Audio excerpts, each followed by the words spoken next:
विधानसभा seat को लेकर जो आरोप लगाए हैं वो आरोप क्या है?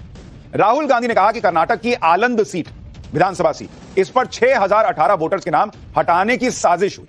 यह साजिश अचानक से तब पकड़ी गई जब एक बूथ लेवल ऑफिसर के अंकल का वोट डिलीट हो गया।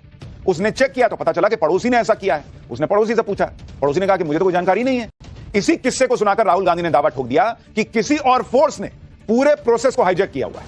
एक बार राहुल गांधी को सुन लीजिए कि वो आलंद सीट के बारे में क्या बता रहे हैं, फिर फैक्ट्स तो हम आपके लिए लाई ही हैं। किसी ने आलंद में वोटर डिलीशन सिस्टमैटिकली ऑर्गेनाइज तरीके से, सेंट्रलाइज तरीके से किया। हमें ये नहीं मालूम कि आलंद में कितने वोटर डिलीट हुए, क्योंकि इससे बहुत ज्यादा हो सकते हैं। 6000, तकरीबन 6000 पकड़े गए, उस पर इन्वेस्टिगेशन हो गया।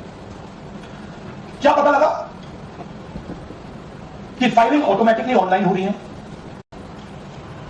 मोबाइल नंबर्स कर्नाटक के लिए यूज हो रहे हैं, मोबाइल नंबर दूसरी स्टेट के यूज हो रहे हैं। इनफैक्ट कर्नाटक के नंबर थे यूज, मतलब आप दिल्ली में बैठे डिलीट कर रहे हो, आपका नंबर तमिलनाडु का है। आप गुड़गांव में डिलीट कर रहे हो, आपका नंबर झारखंड का है। और जब हम चेक करने के लिए आपका नंबर है तो आपका नंबर है ही किसी और का नंबर, और टारगेट करके कांग्रेस वोटर्स को डिलीट किया। अब राहुल गांधी ने कर्नाटक की जिस आलंद विधानसभा सीट पर वोट चोरी का आरोप लगाया, पहले तो उसके बारे में समझ लीजिए। यह सीट जो है जिसके बारे में राहुल गांधी जिक्र कर रहे हैं, उस सीट पर अभी का डेटा क्या बोलता है? उन्होंने कहा भाई आलंद विधानसभा सीट है जहां पर राहुल गांधी दावा कर रहे हैं कि भाई वोट चोरी हुई। ठीक है, अब जरा देखते हैं।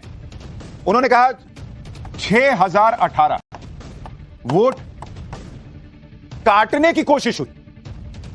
एक लाइन में कहते हैं कि वोट डिलीट हो गया, दूसरे में कहते हैं कि वोट काटने की कोशिश हुई। तो वोट काटने की कोशिश हुई मतलब कटा नहीं, कोशिश हुई। तो जब कोशिश हुई तो फिर चोरी कैसे हुई? घर में मान लीजिए आप कह रहे हैं मेरे घर में चोर ने घुसने की कोशिश की लेकिन घुस नहीं पाया, तो फिर चोरी की एफआईआर कैसे होगी बॉस? लेकिन सबसे